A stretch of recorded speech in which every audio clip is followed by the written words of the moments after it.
For being patient. It's April Fool's. I guess this is the best we could figure. Pat's going to start us off. Sure, we're going to start off, we're going to take a look at an overview of the general fund. Please tell me I'm not going to do anything bad here.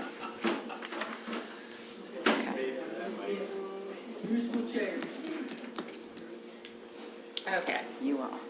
All righty. Okay, so I'm going to try and be brief and make up some time here, but we'll walk through this. Okay, so for the general fund, we'll start with the revenues. So this slide shows the FY25 projection, the FY25 budget, the FY26 budget, and the increase and decrease between the FY25 and 26 budget.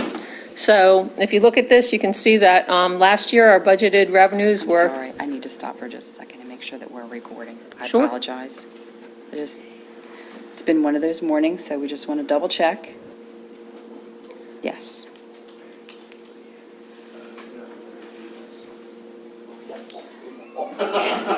Thank you, Pat.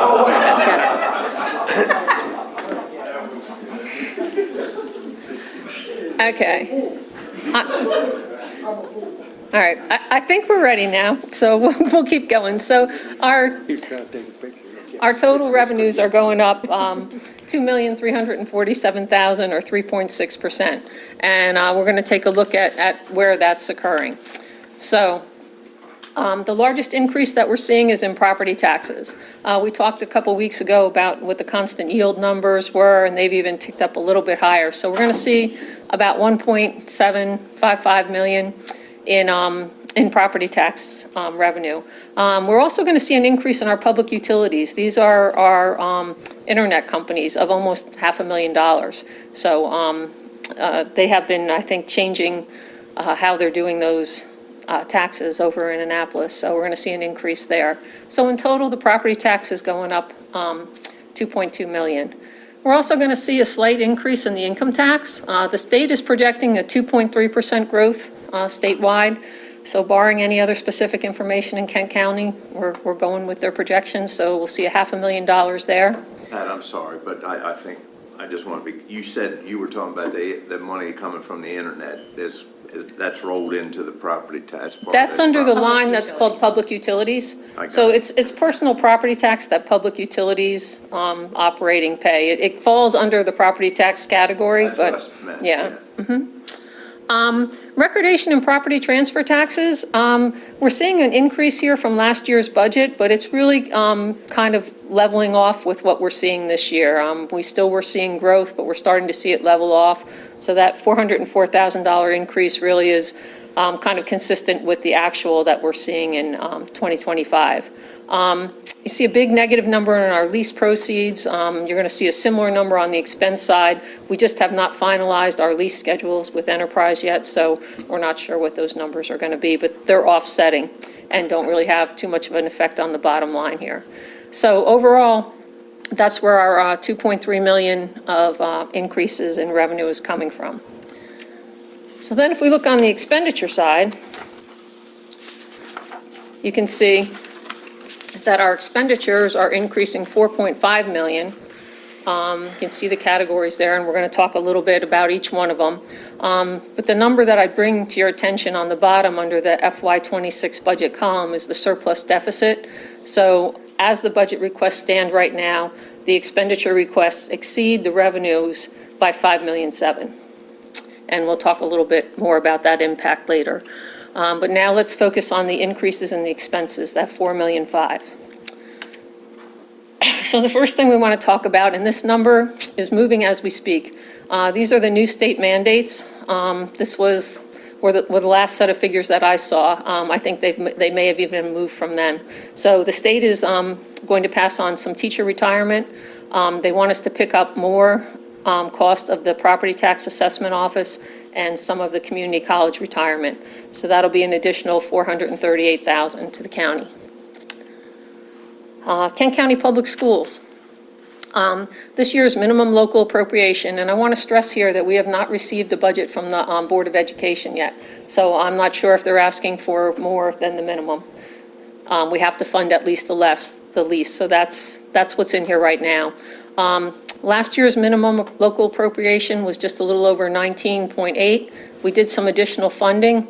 So last year we funded up 20.4 million. So we're going to see a total increase of 1,815,000 this year. Okay, salaries.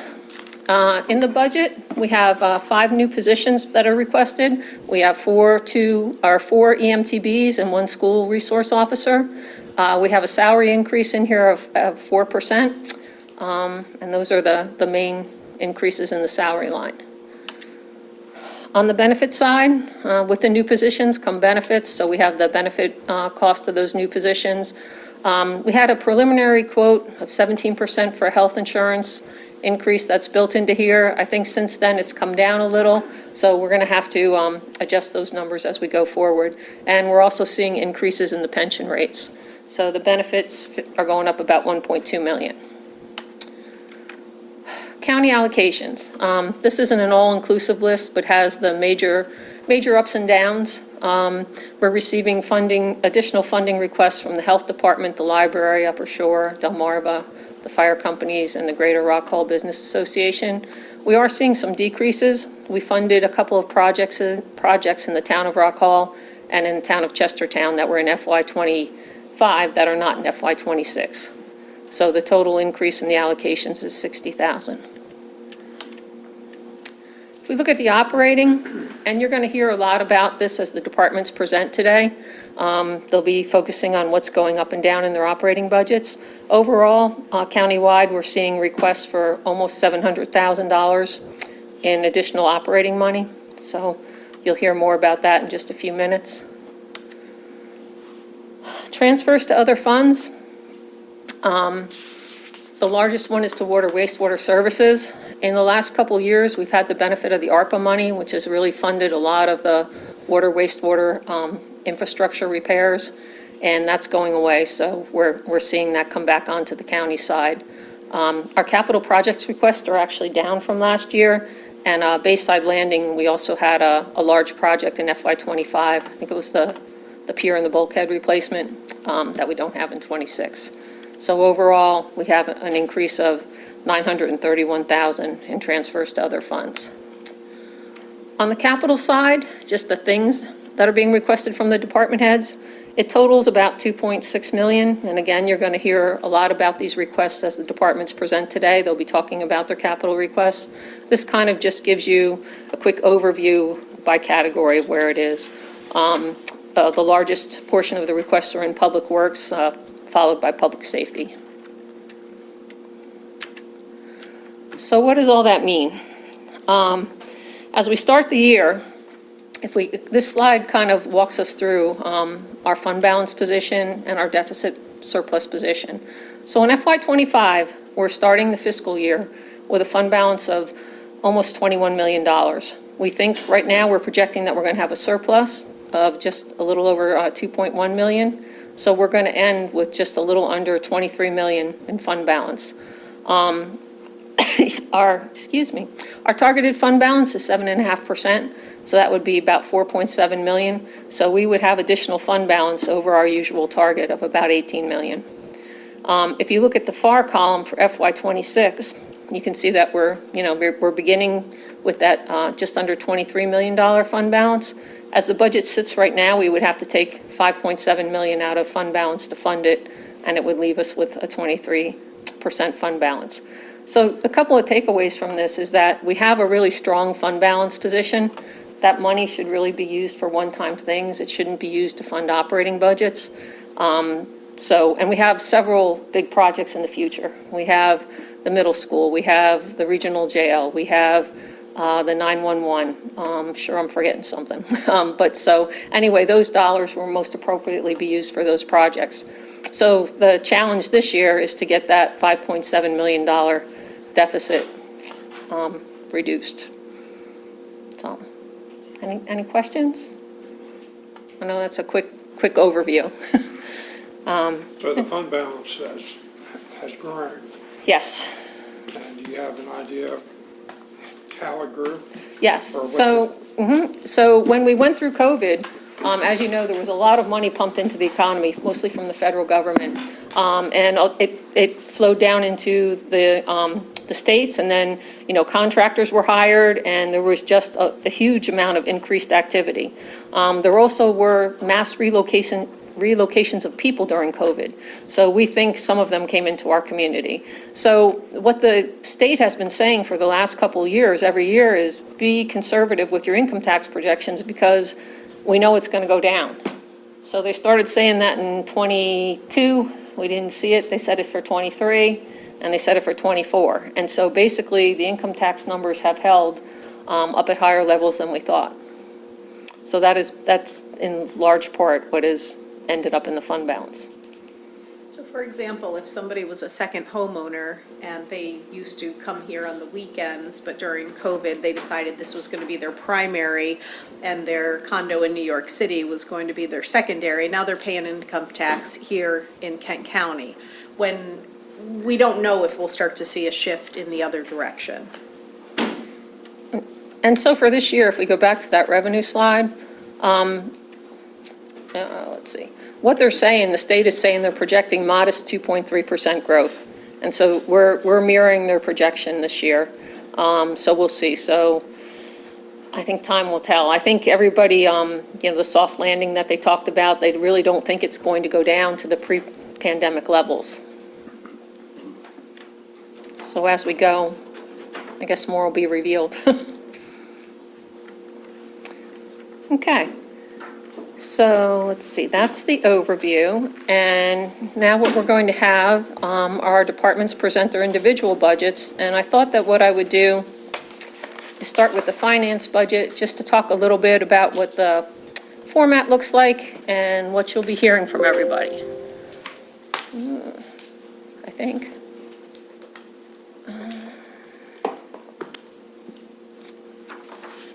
Okay. Okay, so basically the presentations are all in the same format. What you're going to see on the first page is a summary of the dollars by department. So you'll see the FY25 projected numbers, the FY25 budget, 26 budget, and the dollar and percentage increase budget to budget. It's broken down by category, by salaries, benefits, operating, and capital. We've already talked about globally what the salary increases are and what the benefit increases are. So most of the department presentations are going to focus on talking about what's happening in their operating budgets and their capital budgets. And so you will see each department will be presenting budget highlights that talk about those differences. So for the finance department, we're seeing an increase of $17,189 in our operating. The largest piece of this is what the state charges us to process the homestead credit program. So those credits are increasing because prices are rising again, so they're charging us more to administer the program. So that's an additional $13,000 this year. Our auditor are in the third year of our 5-year contract, so there's a $1,400 increase there, and we have slight increases in our office equipment contracts. The biggest request in here from the finance office is a request to redesign the front office. We're hoping to add another workstation into there, and we also have a really mixed use. I don't know if any of you have ever been up to the front office by the where the customers come. It's a really noisy environment. So we have 2 people that work in the collection function, and then we have accountants trying to do more quiet type work in the back of the room. So we're hoping that, maybe we could do something to make that more conducive work area. So in a nutshell, that's the finance request. And so we're going to go through the list, and all the departments will kind of talk about their highlights.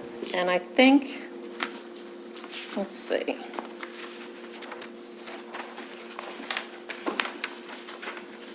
I think the state's attorney is up first. Yes, thank you. I knew I said it somewhere.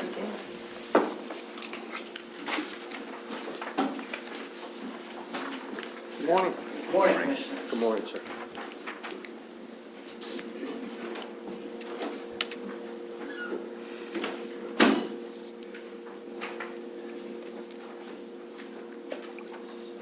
There are really only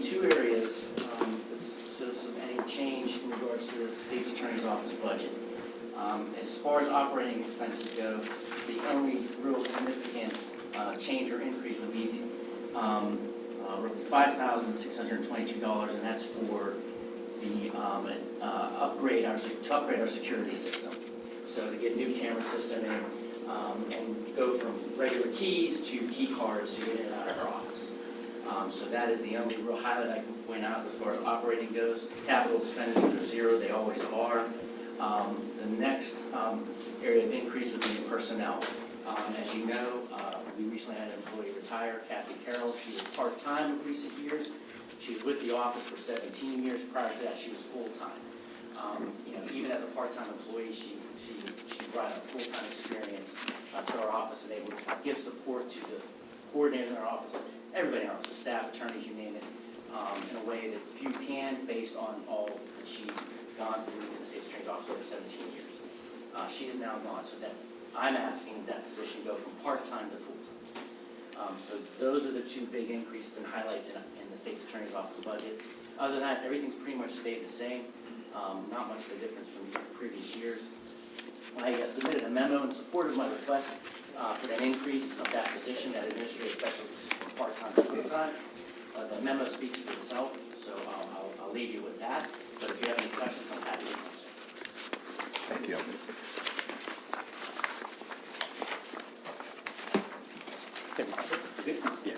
Thank you.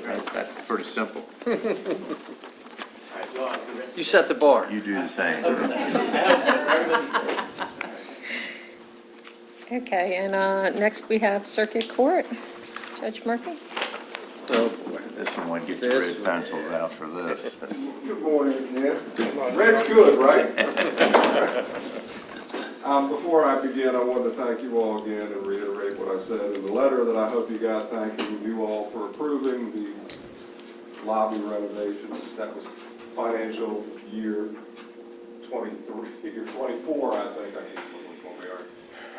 But it turned out, with the limitations that we have in there in terms of space and the age of the building, turned out very well, I think. And again, I want to thank you all, as well as Dan, who I think I saw, and Carrie for being patient in dealing with me and my attempts to make sure that it was everything that it could be. I know that they probably got sick of hearing from me at times, and also Don and Mike from maintenance pitched in when needed, did a great job, and I think all of them should be complimented. With regard to the budget, the operating expenses are essentially the same, except for one area that I don't think is an unanticipated increase, and that's the cost of running the new access control system. As you may remember, when you approved that, and it was reimbursed, the cost for the system itself was reimbursed by the security grant that was just recently approved. But there's an additional yearly operating expense, because it went from lack of a better term, from a hard wire to a cloud-based system. So there's an increased fee per access unit. And so that's going to be about $8,000 a year. I can't promise, as I couldn't promise that they would reimburse for the system, but that's something that we can apply for in the security grant every year. It's one of those things that they generally are inclined to fund. This past, while we're talking about the security grant, just so you know, and I know that you do, that we do everything we can to try to offset costs. The most recent security grant was almost $100,000. So we try to put everything we can in there, and they do a pretty good job of funding most of those projects. So I would think that increase would be something that they would cover, but Good. year to year can't guarantee what they're going to do. Sure. The other area of increase or request, if I could just pass these up to somebody so you can see them, is a renewed capital request to address the areas in the front of the building that are the flower beds. The first three pictures that you all see are pictures of the front. I appreciate everything that the county does to try to keep those areas reasonable appearance, but because the area gets no sunlight and because all of the HVAC units vent out of the building right into that area, it is impossible to keep anything alive. So it's really a dead flower bed almost all the time.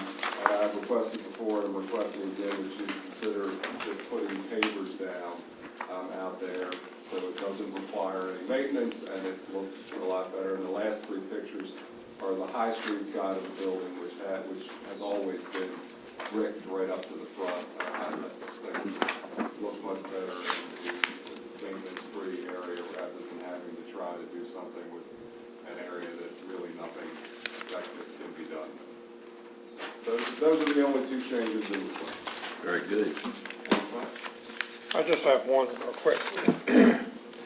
I'm assuming the $8,000 cloud-based system is in the operating, It's in the operating budget. because what I'm seeing in my paperwork here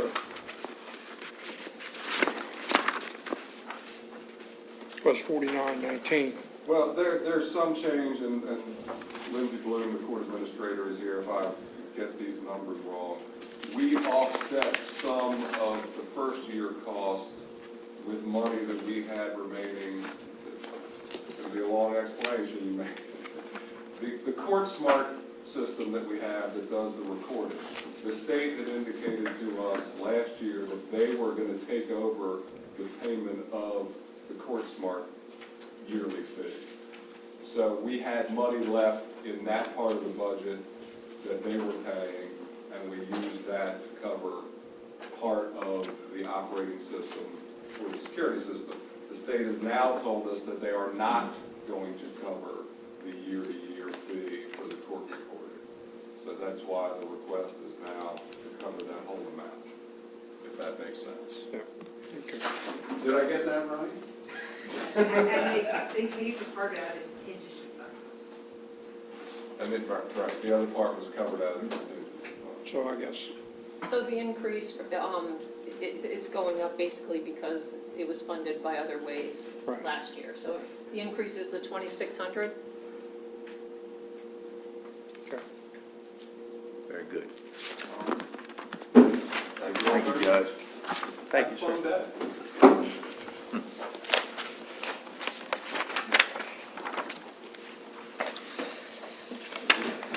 Okay, next we have sheriff increments.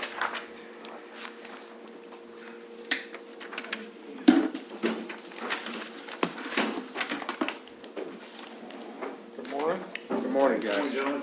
Good morning. Thank you for having me this morning. Thanks for coming in. Great job the other day too, by the way, gentlemen. It was a collaborative effort, Absolutely. but it was a happy ending. Yeah. So it's good. All right, sweetie. Let me start at with the, Just highlight any of your changes if you, yeah, sure.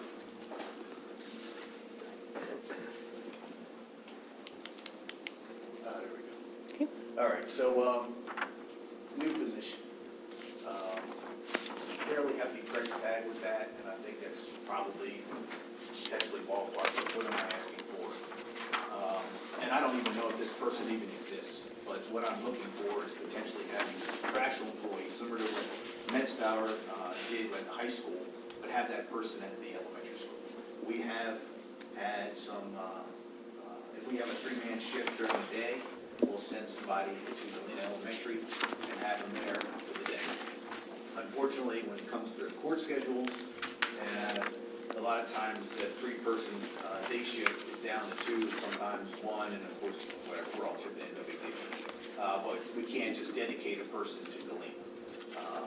Why do I single out Galena? It's because I feel like they're a little bit more, away from everything. Rock Hall, Cal Police, they do quite a good job there with Rock Hall Elementary.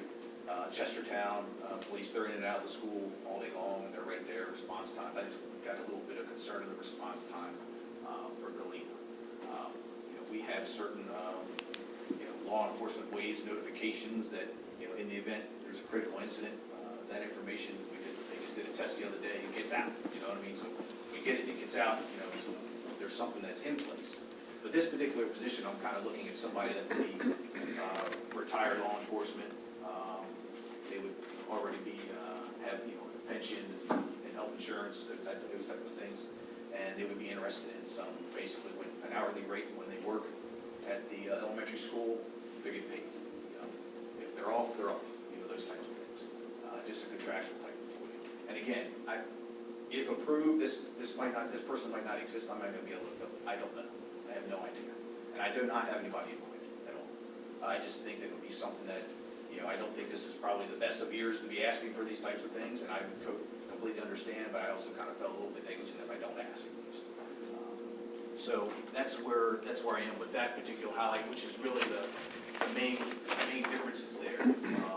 So actually, this is something that when I sat in your chair, it's something that I always wanted to see happen, also because just like you just explained, I think there's a breakdown a little bit as far as security goes for that particular school.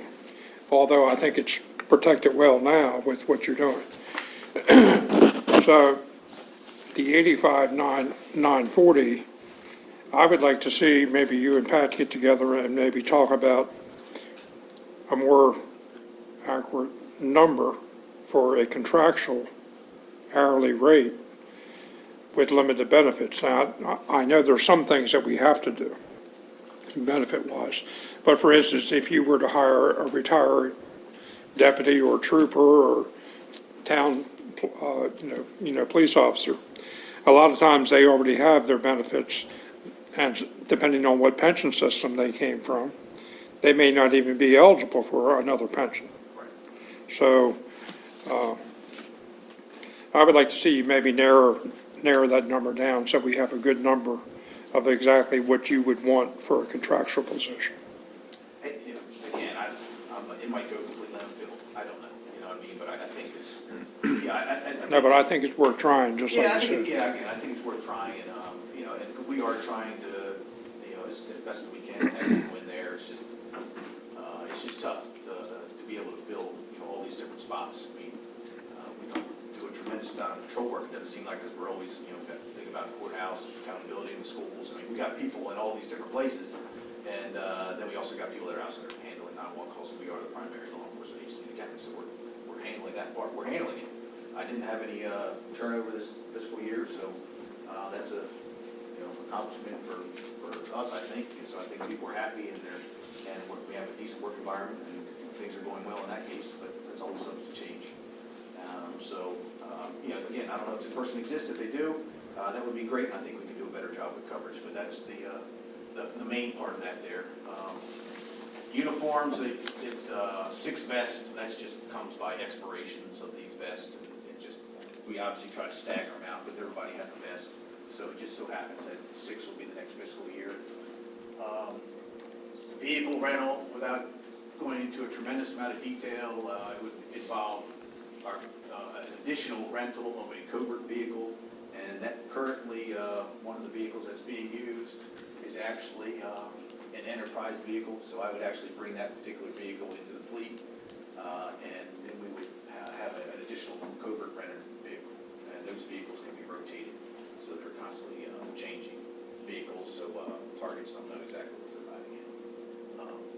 But that also is, it's actually a pretty cost-saving scenario there for us, because you're talking maintenance costs are covered, so we don't have anything to have with those vehicles, and it's actually only $450 a month per rental vehicle. And knowing what the enterprise costs are, it's quite a significant difference, and then we're able to put that other vehicle into the fleet. So I see it as a cost savings, and which would be the reason why I've only asked for 2 different vehicles this go around, because I need K-9 vehicles, one of them of which I'm not sure is going to make it till the end of the fiscal year, or till the time things were approved, if approved. But we do have sort of a backup plan. I have an older Explorer still with a K9 cage in it that we can use, because I will say that Ramsey has told me that if this vehicle is back in the shop again, they're not going to fix it, because it would just be engine replacement. And with the amount of miles that it has and the years it's been on the road, that doesn't make any sense. So it would just set off to the side and we use that spare vehicle. But my K-9 vehicles are the ones that need to be switched out. Background checks, that involves state mandates, psychological backgrounds every other year. So that is something that we have to do or we're not certified. So that's what that cost is. And it just. It's another state mandate. Yeah.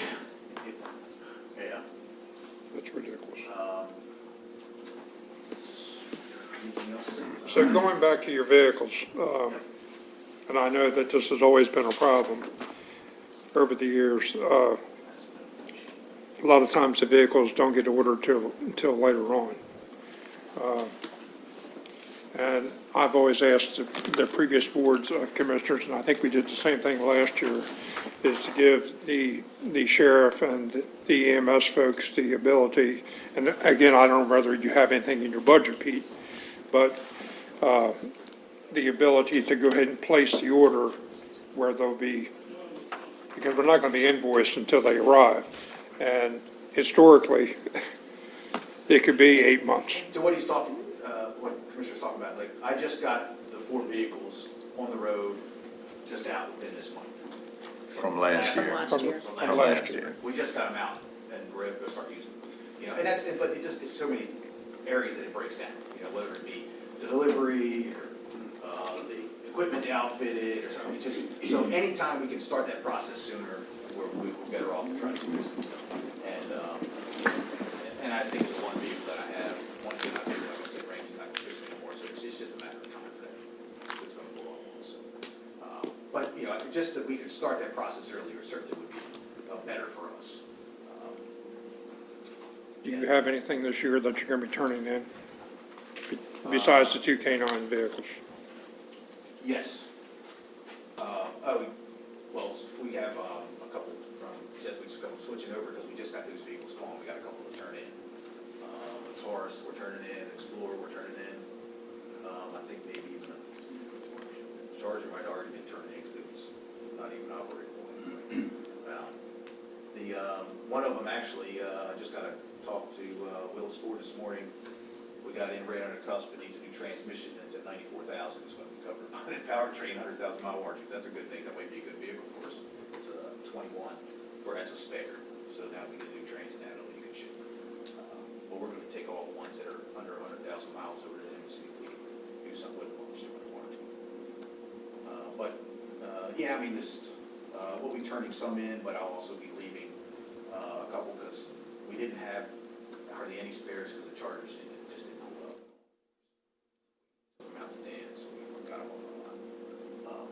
Well, the idea of those cars being taking so long to get them, I mean, I don't think we would have a problem with starting as soon as possible. I mean, if we have to wait till we have a public meeting so we can approve those things, that it certainly makes sense to order them sooner than later.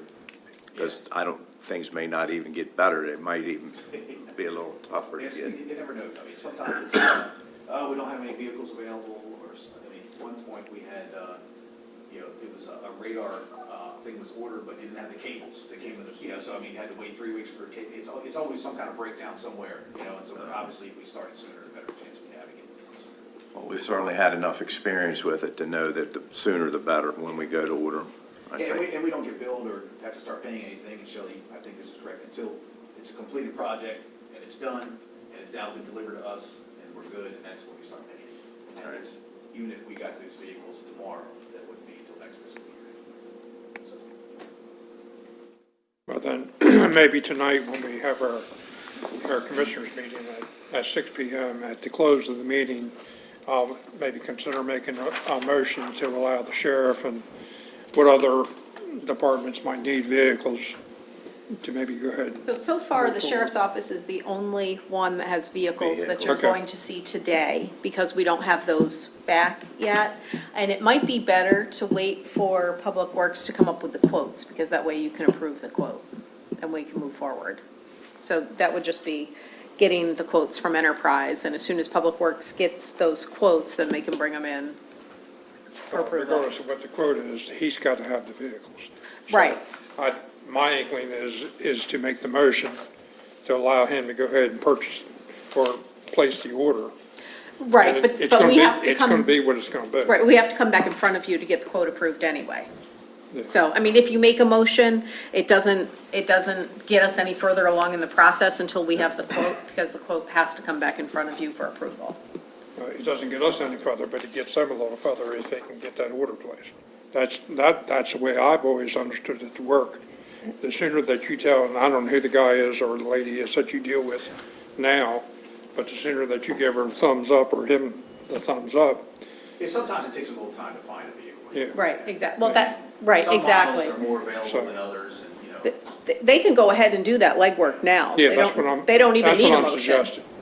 They don't need a motion, and then as soon as we have the quote, that, we'll get that in front of you for approval. I mean, it's one of these things that, It allows You them don't to have a move choice. forward now, and then when you get your quotes, we make it official. yeah, Okay. that work. Yes, sir. And the other fingerprint machine, okay. If you remember, I was here before about the fingerprint machine and the change. So it started out as sort of an IT need. Our older fingerprint machine that we had in our office was not available to be Windows 10 or Windows 11, which became a security risk for the county's network. And I think I saw Scott right there. If I say anything wrong, let me know. So we had to make the switch. We did say that the one at the detention center was Windows 10 or Windows 11. I was getting ready to say, I think I remember this Yeah. discussion from So last we year did. with the We moved detention it center. over, So it didn't want to cost anything. We were able to move that one over. Detention center doesn't really have a real need to use it. They didn't like using it. It was kind of something that was tough for them, and they were like, yeah, hey, take it. So we went ahead and brought it over. We got it working. We had the guy that was from the company there, told us all about it, had things checked over. It's there, and currently it's working fine. I did, when I investigated into trying to figure out a maintenance contract for it, I realized that it's actually a 2014 machine, and that they don't do maintenance contracts on it anyway. I said, well, okay, well, that's obviously not a good thing in case something happens to it. However, it's working. So, I would say, am I sitting here asking you and saying, I want a new fingerprint machine? Not really. What I'm saying is, I'm letting you know that it's 2014, and if it breaks, I'm gonna need a new one, But is that breaking gonna happen next fiscal year? I have no idea. Or is IT gonna come back to me and say, hey, this one's gotta be switched out. Let's go ahead and switch that thing out because it's now a security risk for our network.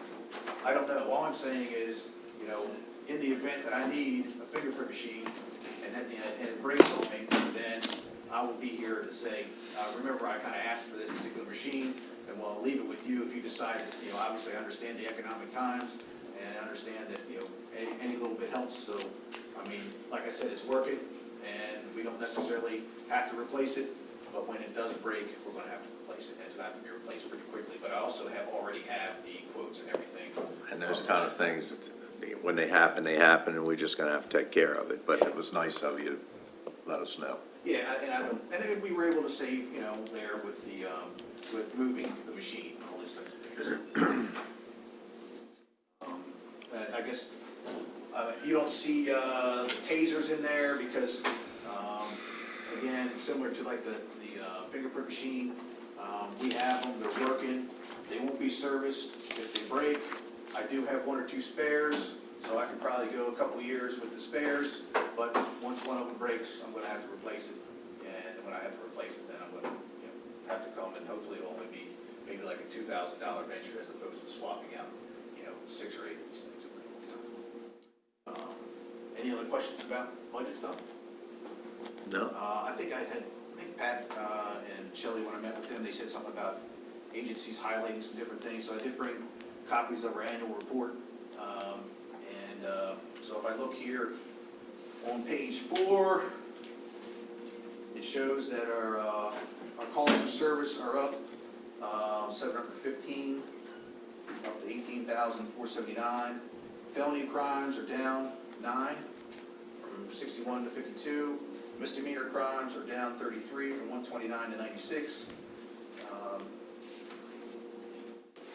Obviously, not just to any credit of the sheriff's office individually, but as a community as a whole, In 2024, opioid overdoses, we had 29 and 0 deaths. So, you know, obviously, many of the initiatives out there, probably mostly due to the fact of Narcan being out there, has resulted in not having any deaths in 2024. That's a good thing, obviously. It is a good thing. And on page 12, we have a number of community event pictures that we put out there. Obviously, things are pretty good. As you know, I inherited kind of a mess, so I've got things straight now.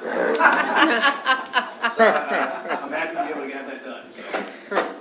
Okay. Good job. Great job. Yes. Thank you, Commissioner, I appreciate Great it. job. Guess what? Your budget's a big,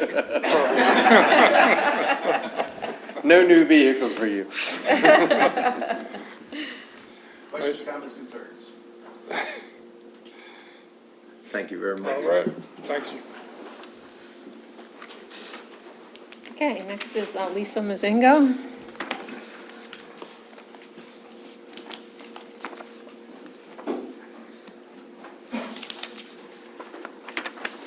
Good morning. Good morning. Sounds like you guys are in for a long day. I'm gonna show a piece of copy. Okay, if you look at our revenue summary, you'll see that our grant funding is projected to stay flat this year with $360,000 from Maryland Family Network. And that includes $30,000 of federal funds, which we thought that we were going to see a change in, but thankfully we are not. So that funding is secure for this year. And then if you look at the county contribution, you'll see that we came in under budget again this year, we're projected to, and it's a 21% savings. And for FY26, our request has gone up a little bit, $33,000, which we'll talk about in a little bit more detail in a few minutes. For the expenditure summary, you can see that, again, our projections for the end of this year are below our budget for salaries and operating. Sorry, we're a little over for operating. And that's because we did a budget modification and we're able to add some enhancements to the building and the program. If you look at the FY26 budget, you'll see that the salary number is going to go down despite any anticipated or projected increase in salaries. The benefits is where there's an increase. And we made a lot of cuts in operating to try and compensate for the request for the increase in budget. So for the highlights, all of the cost increase is due to a request to increase an employee from part-time at 35 hours to full-time with benefits. And that is for one specific position, child development specialist position. I've been here the last couple years asking to increase a couple of our positions. This year I'm down to one. We've had a lot of turnover. We've lost employees in each of the other positions and had turnover there. So we're really trying to retain this employee for succession planning, really, and a lot of historical knowledge that she's been there for 10 years. And I told Shelley when I hit the lottery, I don't play the lottery, but I'm sure when I do, I'm going to hit. And if I don't come back, then, You know we win. And also the recruitment, if that position becomes vacant. The qualifications are so high for some of these positions that it's going to be hard to recruit someone for part-time. And on that point, these are not our requirements for the positions, these are the requirements of Maryland Family Network. So to get the folks in that meet their requirements for the salary It's we are actually paying, or MSDE, right, through Maryland Family Network is extremely challenging. So we were able to make some cuts to our mental health services that we provide to families, janitorial services, program supplies, and then others. And again, this is to I'm being very, very mindful of the situation that the county is in and the state is in, and just trying to cut as much as we can so that, to limit our ask. In the past couple of years, we've come in under budget. Like I said, it's an average of $29,000 a year. Some years it's been more than that. I think one year it was 42. And that's been due to staffing shortages or extra money that comes in from MFN or supplements and things like that that we've gotten with other grants. So the savings always gets passed on to the county. It's not, we're not looking for other ways to spend the money. We're looking for ways to save the county money. I'm currently still the only full-time position in our department, and all the other family support centers in Maryland do employ this position along with the service coordinator at a full-time status. Again, the succession planning is going to be important for moving forward if we ever have to fill this position. The family advocate position that we had open, that one's finally filled. That took almost a year. And then we have a teacher position that took 2 years to fill. So we've been really short-staffed. And then there are some service highlights. They're pretty much the things that I present to you each year when I come in. Basically the purposes of our program, who we serve. This year, we've served, our number of families served is 32, which is a little bit less than this time last year. And I think that's because we have families attending more consistently, so we're full every day, but it's with the same families rather than having a higher number of families that don't attend as often. We're still providing the mental health services for parents and children, the parenting education program, and our high-quality early childhood education program. And actually this year we earned the highest possible score on the infant-toddler environmental rating scale. And it's, every year we're really, really close, and we have this one thing, I have told Shelley this a couple of times, that we don't have natural light in the classroom. There's no window in there, and that's the only thing we lose points on, and that's something we can't change. So the staff interactions and the quality of the programming is very high quality programming. And then finally, there's a list of agencies that we collaborate with, and we try to really be involved with other community agencies and support their efforts and their programs and serve on their boards and committees and things like that. So we try to stay really active in the community and be a resource for everyone. Any questions? Did I hear you say that the valued employee that you want to move from part-time to full-time has been there for 10 years? We're coming up on 10 years, yes. Yes. And I think this is my fourth request. But again, like I said, I requested 3 and then I requested 2. And this is the only consistent position. Everybody else has All the other ones have turned over. for retention purposes, it would be of great benefit. Not to mention, Lisa and the young lady that fills this position have been doing double time as the other positions have been vacant.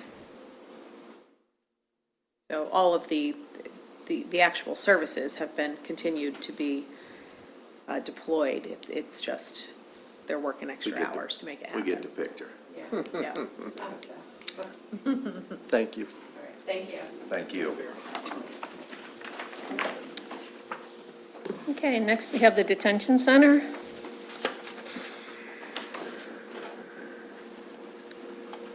Good morning. Good morning.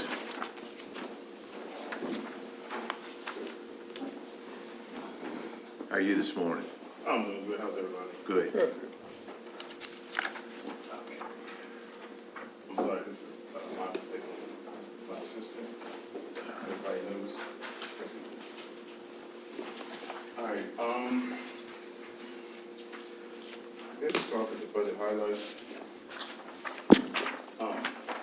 For medical services, will be $55,980 lower if the grant is approved.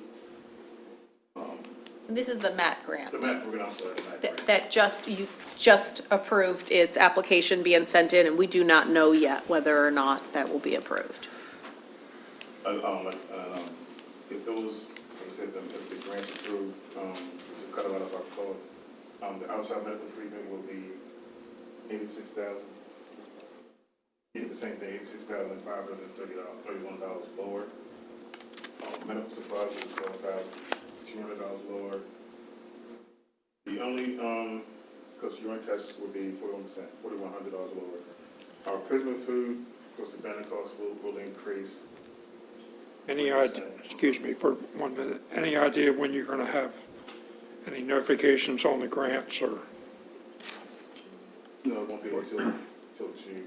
June? Yeah, but like I said, we'll keep in touch with our grant administrator, she's been doing a great job, so we'll try to keep in touch with her to see what things are moving along with that. And there is a backup plan that we could roll out with your approval, and that is some of the money that we've been getting in for the opioid restitution fund could go to fund the MAP program for a year if we don't get the grant, so it doesn't necessarily have to be paid for with our general fund, but that's going to be a decision. We'll cross that bridge when we hear firmly about the grant. Let me ask just a simple, obvious question, is like medical services where it says $78,949, is that's what they're asking for unless there's a possibility that they're gonna get $55,980 off of that? Okay, now I understand. So that's the numbers it would be if none of these grants were approved. Right, correct. That's the increase amount. I got you.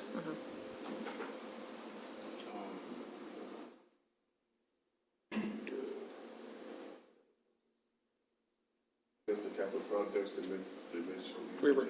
You were at the prisoner food increase. Yeah, the prison food increase is 15,000, that's 3%. The 3% increase. Is that still based on population? Yes, that's The cost of the meals, I mean? Well, yeah, per meal. And with that, we're trying to keep, just give you an insight on that part, we're trying to keep our ADP, which is how many incarcerated we have in the jail, we try to keep the number up above, we try to keep it above 30, because anything lower out the cost of each meal goes up almost double. So that's why we try to keep costs down as much as we can on the food, but the 3% increase is that's what we are going through right now. It's every year 3% increase. So, if I understood what you said correctly, you're actually trying to maintain a certain incarcerated person population in order to keep the cost down on meals. On meals, yes. But at a certain cost, like I think anything below, I think 20 is $14 per person per meal. So in an effort to do that, how are you just taking them from other detention centers or? Well, they're U.S. Marshals, they're always wanting us to hold individuals for them, so we try to keep that number at 5, so that's, of course, that's revenue for the county is like almost $70,000 a year. We just maintain 5.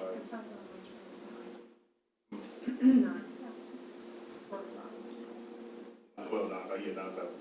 So we're trying to keep that number at 5. Like I said, with the number of officers we have, we don't want to have too many federal inmates because, like I said, those guys have been around. So we try to keep that number at 5 and do our due diligence on making sure that the people that we get, we find out where they come from, how they've been acting, and those things like that. So we try to keep any kind of mishaps happen, Like I said, let me just say this. Do you know what the per diem is that the county gets per inmate from the U.S. Marshals? $69. $69. Right now, but we are in the attempt of trying to increase. Yeah, I just got into LEAP, which is something that I had to do to get to the U.S. Marshals to get into working on the per diem. Is what I'm working on now. to get it raised to at least 110, between 110 and 130 per inmate. That's my goal.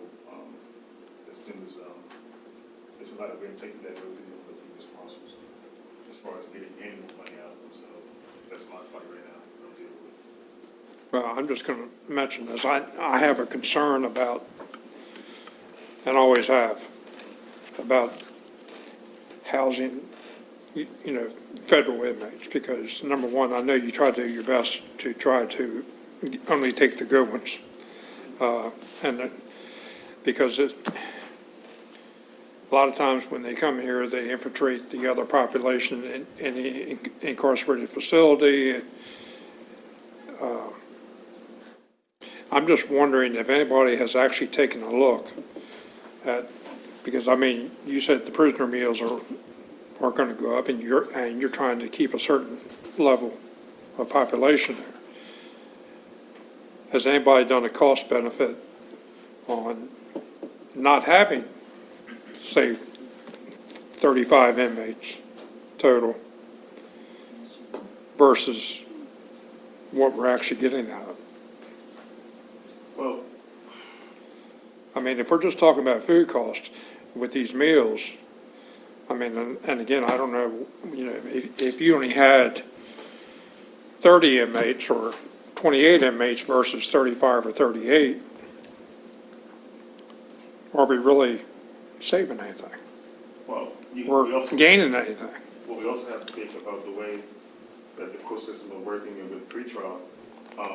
Like, I think last week we had like 5 people leaving on that.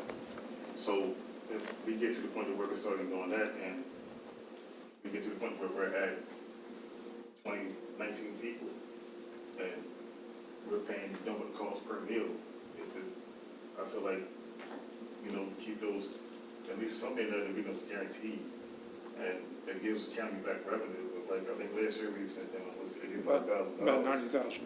Yeah, so, I mean, that's why we should stay in the 5 federal inmates, because that just keeps it around between 80 and 90,000 per year of that we gain back. As long as you don't get one that needs medical attention and hospitalization. We don't have to worry about that Yeah, part, they- because the US Marshals handle all hospitalizations themselves. We don't transport them, they do it. And the part about, and like today's, and we all know today's generation, it doesn't matter whether you're a federal inmate or a local guy, murder is murder, rape is rape, pedophilia is pedophilia. We get all types, and that's not just dealing with the federal inmates.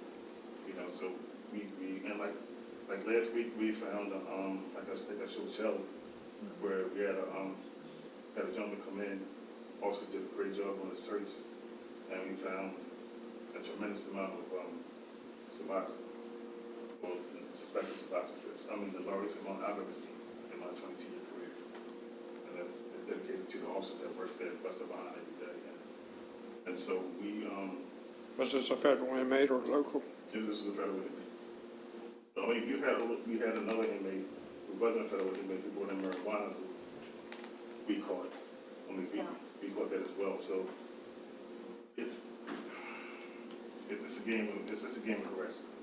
And that's what we deal with. And, you know, due to the great officers we have at the detention center, they do a tremendous job with living the staff that we have. And I can never be more proud of them. So that's why, it's to me, it's,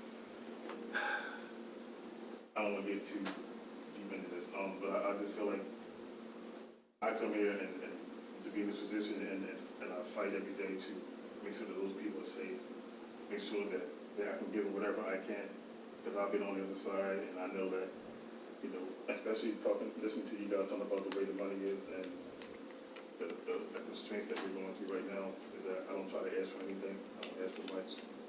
And so that's why I've been trying to work as hard as we can to cut costs any way we can at the detention center, to help out the county any way we can. I just think the thing with the federal inmates, I think it's a good thing for us. Because like I said, it generates quite a bit of money with having just a small amount of those inmates. Shelley, this down the bottom here where it says the county's applied for the that's the money you were talking about, the opioid money? Yes. That is available if some of these grants don't come through. So it's only one grant, and it just hits several of Yeah, these but just hit categories. several line items. Correct. I got you. Right. And just to add in, some of the money that's in the grant that we've asked for is actually reimbursement for what officers already do because they're doing it for the MAP program, like Captain Wallace, keeping the statistics and stuff. So it's just reimbursing the county back for the stuff he already does. It's not, so if we don't get the grant, there is a chunk of money that we don't have to worry about paying out because you're already doing it. We were just trying to get reimbursement for the hours he puts into the MAP. We're gonna pay them either way. Gotcha.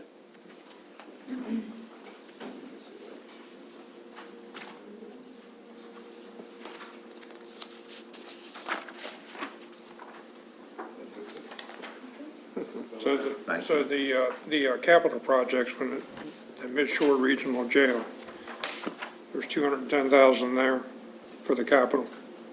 Correct, and I was gonna say, they probably are dispersed, that's probably my side or our side of this. This will be the design cost, Okay. basically, if it comes, assuming we're moving forward with it. Your vehicles, all good? Yeah, I'm thinking of something about that last year, and I think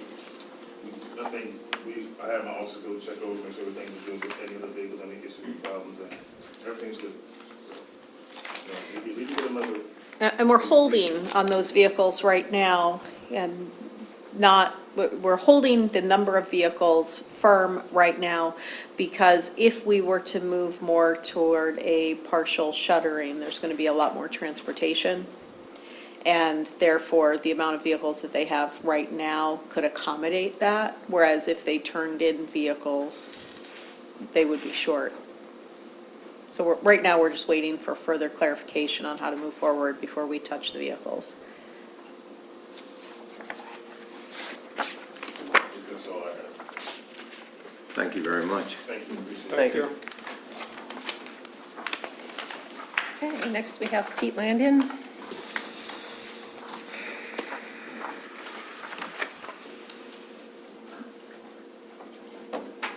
Morning. Good morning, Pete. Morning.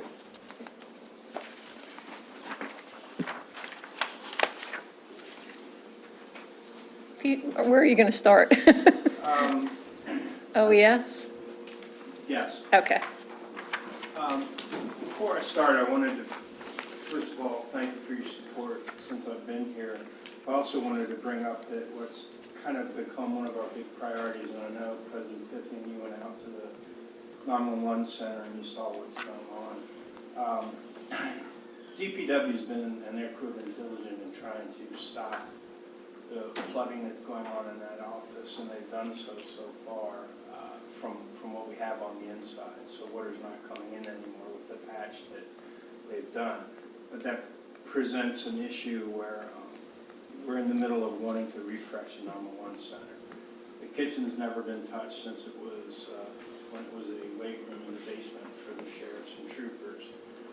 We're asking to refresh that as well as update with the equipment that's in there, a lot of it electronic. And we will have secured about $147,000 worth of funding if and when the 911 board approves. And you'll see later in my presentation where I'm requesting $45,000 from the commissioners. I would hope that you would consider handling that as a contingency request in FY25. But you've seen the condition of the building. Part of the cost of that $45,000 is fixing all the leaks that are there. I just wanted to start off with that to kind of bring that to the forefront and hope that it could possibly be considered FY25 this year. Well, Pete, obviously last night, or yesterday and last night, we had a pretty good bit of rain. No problems. So the engineering that DPW crews have done has kept the water from coming in the 911 center.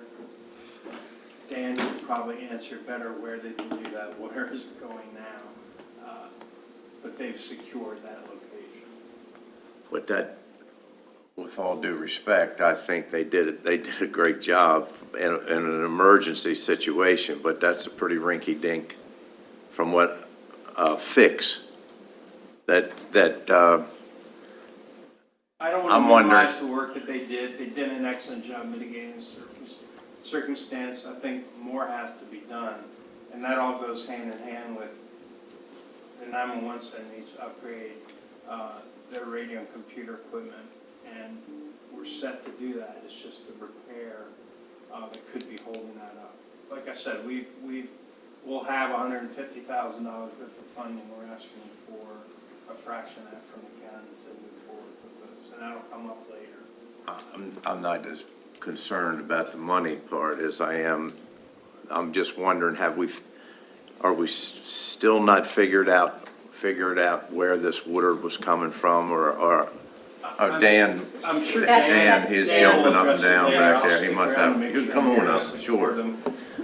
Sorry about that. No, I think that's, what I saw that day, it seems to be a pretty serious issue that we need to get a handle on, and I don't know if we're struggling figuring that out or what. So Pete's correct. I believe we've stemmed the leak right now. We have that drain blocked off, so as far as where's the water going, it's evaporating off the roof.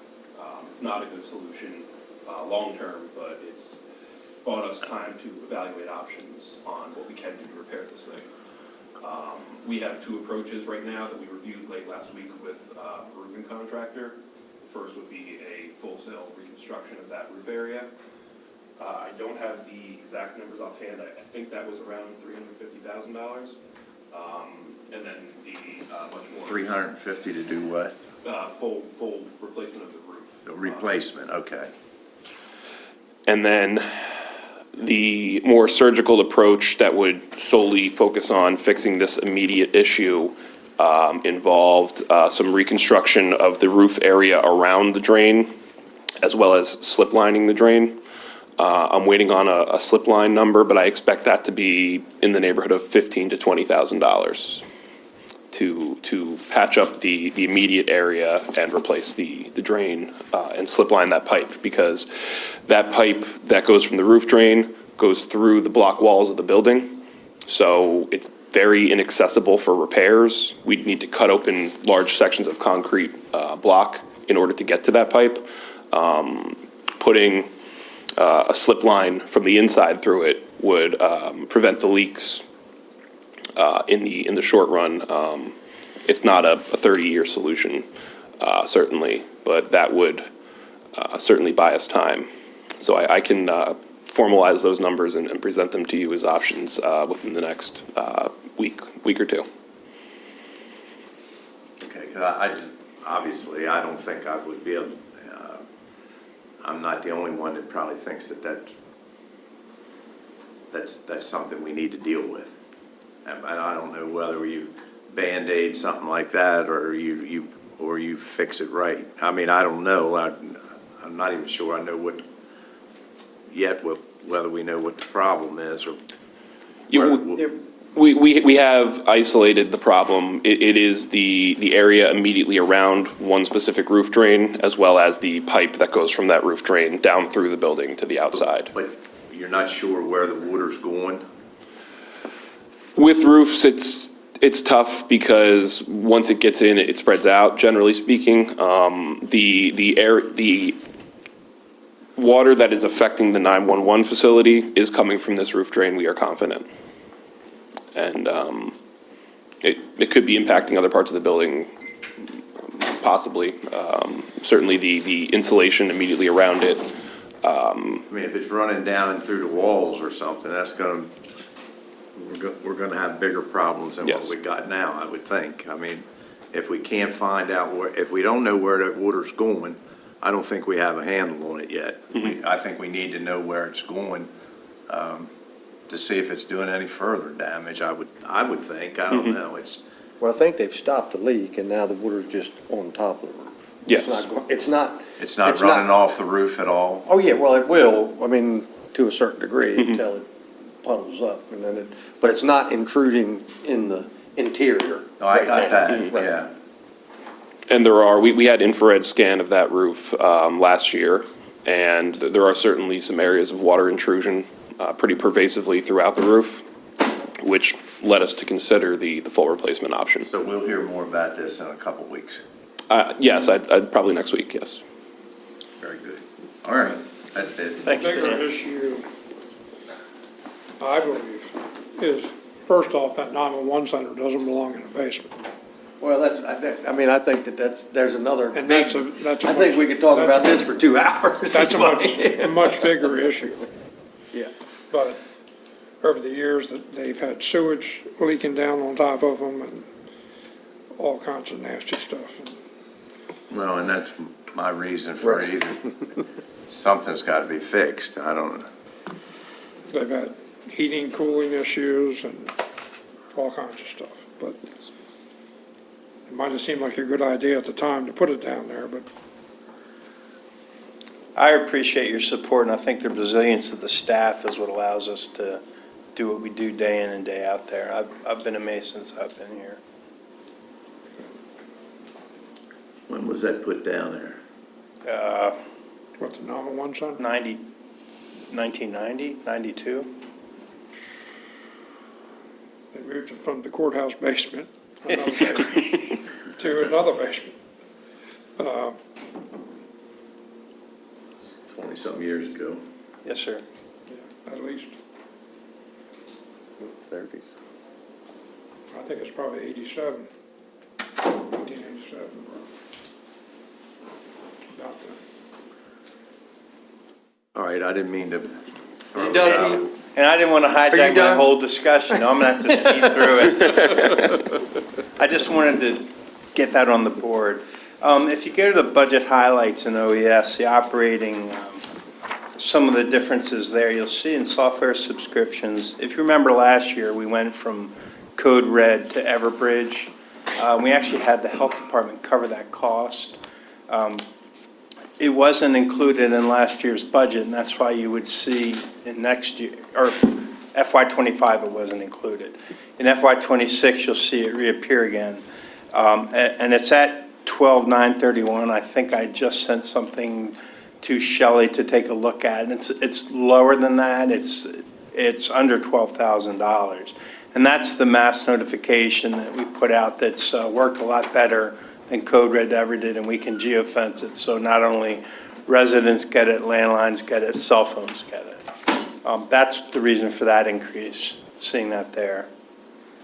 The IT services, 5 years ago, they built a media AV center in the EOC, and this is just the cost, annual cost of the maintenance and support that was never in the budget before, and it will be going forward. And the proof of the use of the EOC was just used with that whole barricade situation the other day. It worked out very well. The other is miscellaneous stuff. That would be the budget highlights in OES.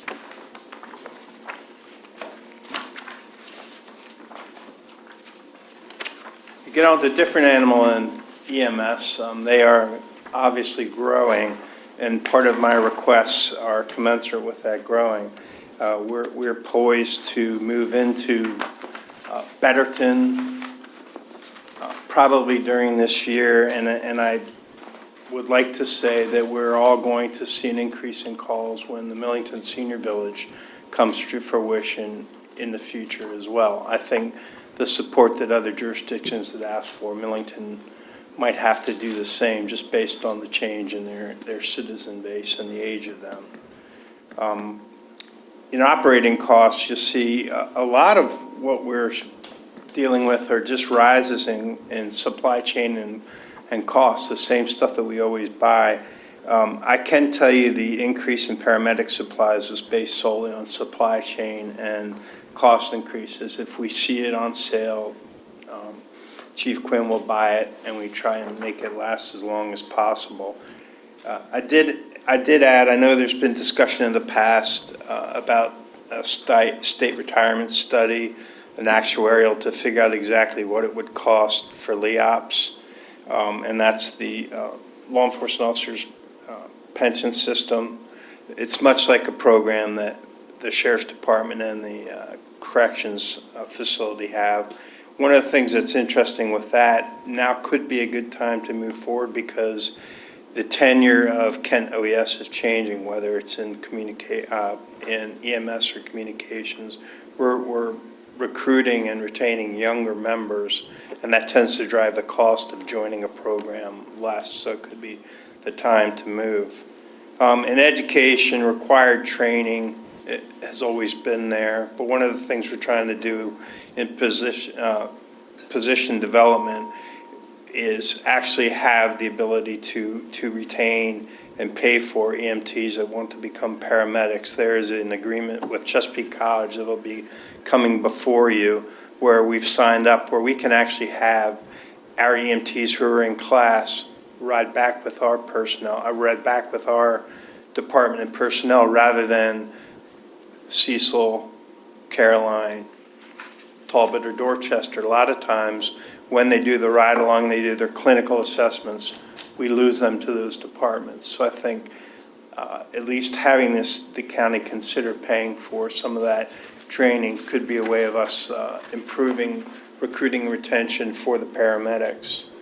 The software, and there's a typo, but there's a request from Chief Quinn to move forward with hand-heavy software setup and support, and that's essentially a system that helps with emergency dosing at scene with specifically pediatric patients, and it's a web-based program that will assist the paramedic and the EMTs at the scene when they're responding to those type of calls. And the other is just, again, we're seeing cost increases in everything that we deal with.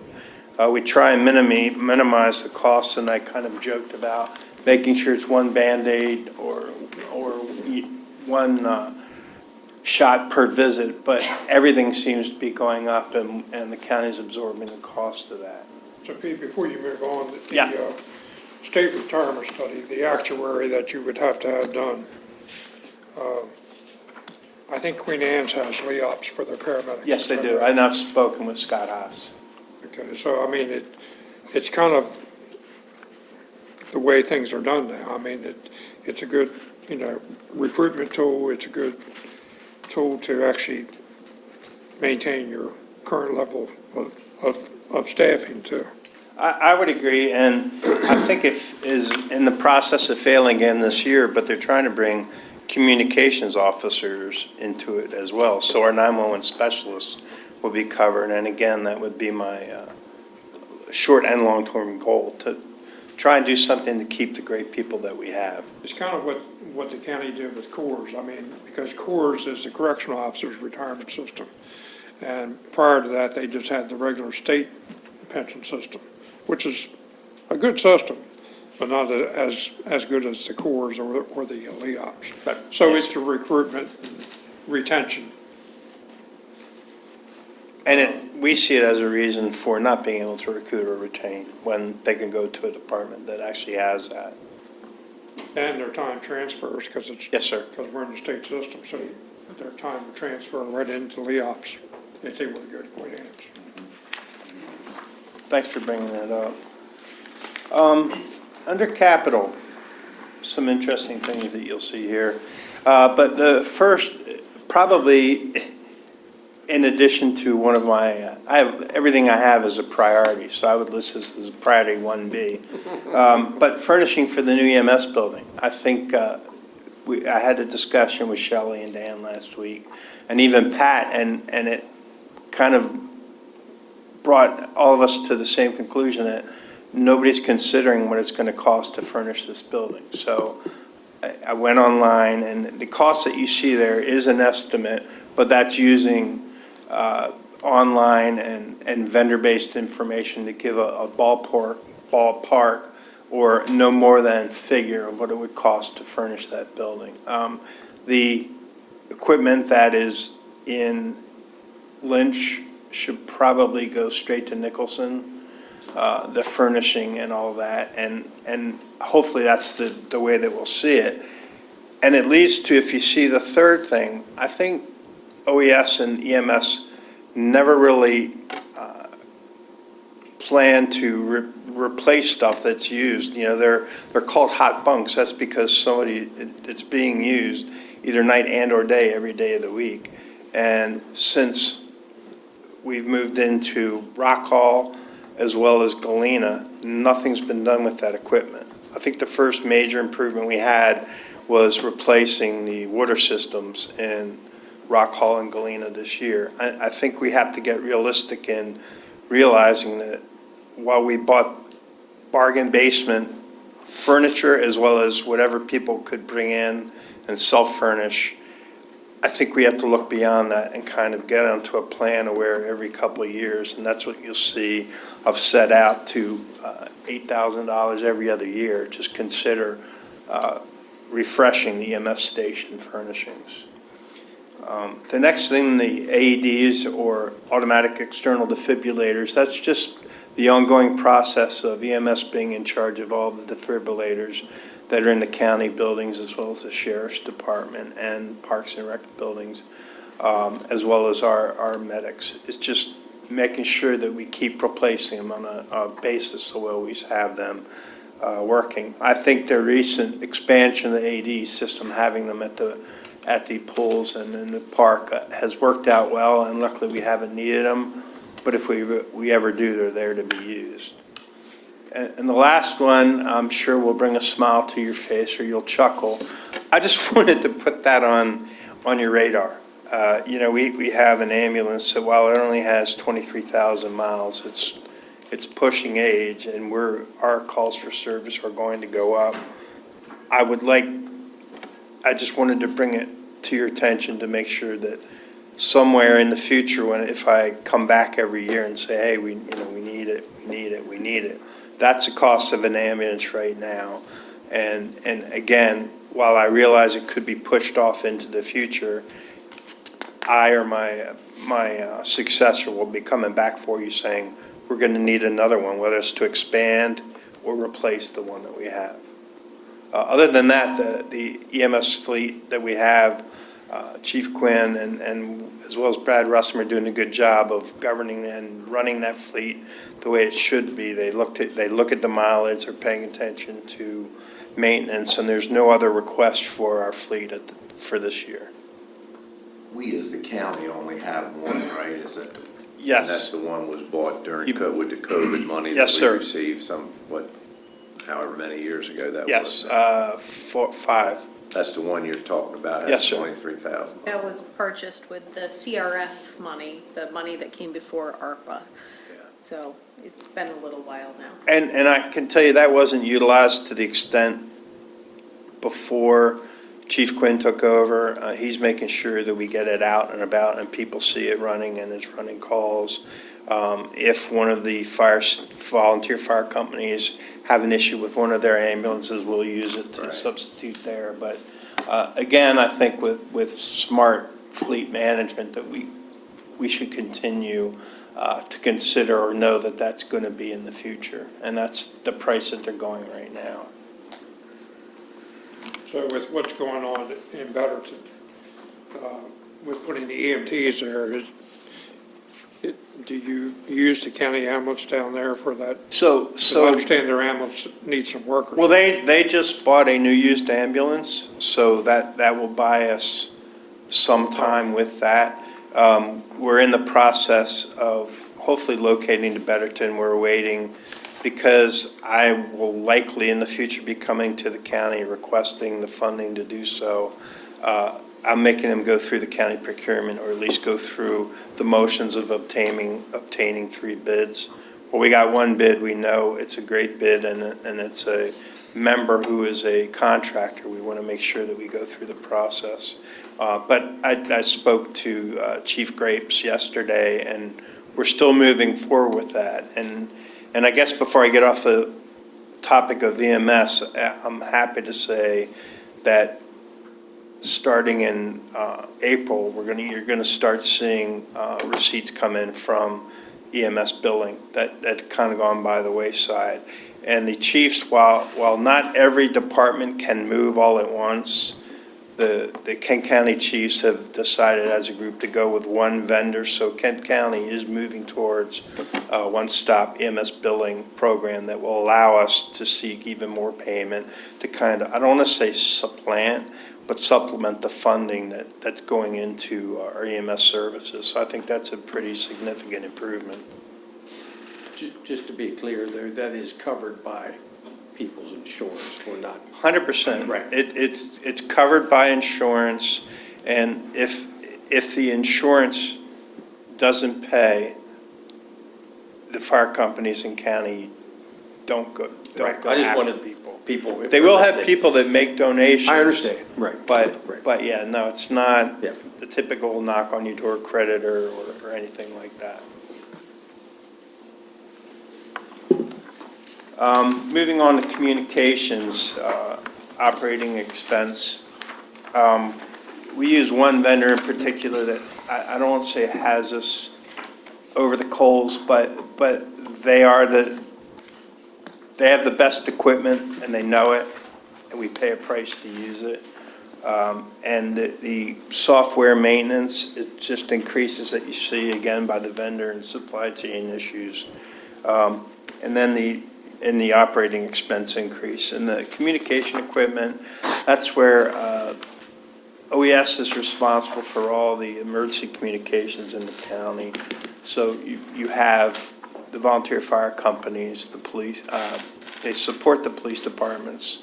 They actually supply Kent County sheriffs, but all EMS and even some of the Board of Education, animal control.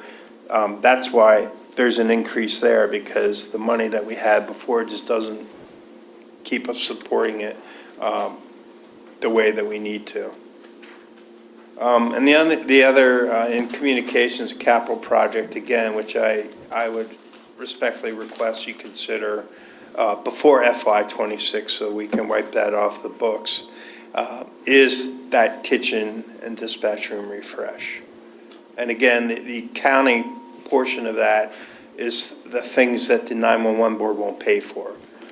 They won't pay for carpeting, and it's the original carpeting, so we have to pay for replacing that. The kitchen, I think that between DPW and Brad Russum, planning the kitchen the way that it should be will be a much better atmosphere. And I have to tell you, a lot of this, while technologically is important and is imperative, in my opinion, as a director, it's even more important to show the support that I think our 911 specialists and communications people deserve. They proved it at the barricade.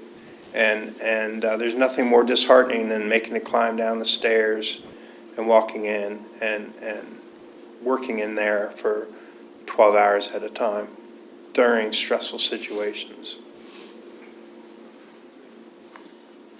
So you're proposing that, if I heard you correctly, that we consider the 45-45 in this year's budget? Yes, sir. Because you already have the 147,199.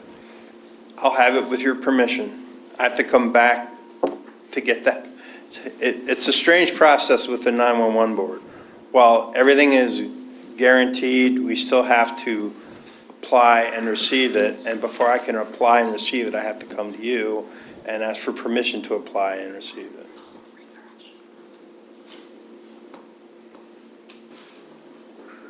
So the Well- project is gonna cost what? 200,000 approximately. I got you. Yes. And it's in a spot that we don't want to be. Correct. Correct. Okay. Then I think we should, I mean, and I know, but I think we should look at personally, look at other alternatives before we spend 200,000 on something where we don't want to be. And that doesn't fix what we endure every day. Well, I understand that. I mean, The numbers board portion will pay for 3/4 of it.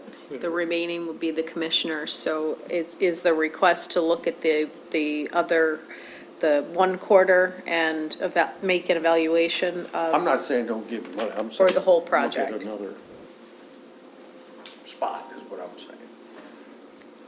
I think you would be shocked at the cost alone to move the equipment and cable. We estimated it at one point years ago, and it was actually in the millions. Thank you for that support, but it's Because unfortunate. the tower, all of the That makes the wiring. refreshing sound a lot better. Well, I mean, and that's essentially what I'm looking at. It's not. Well, it's that's not- all, but I mean, I agree. I mean, I'm not, look, I want to do something for you guys and these guys and gals. But I don't want 5 years from now, man, we're still in the basement. It sucks down here is what I'm saying. Well, in all reality, they're probably not gonna be there in 5 to 10 years, because we're either gonna be demoing that building and building a separate building for 911 and the sheriff's office, or we're gonna be massively remodeling after the detention center moves out to make office space upstairs. So to be fair, it's, there's a timeline as it is. Well, I'd like to start banging nails today. But we all know how timelines go, is all I'm saying. That's, you've lived it way longer than I have, and you guys, but, so.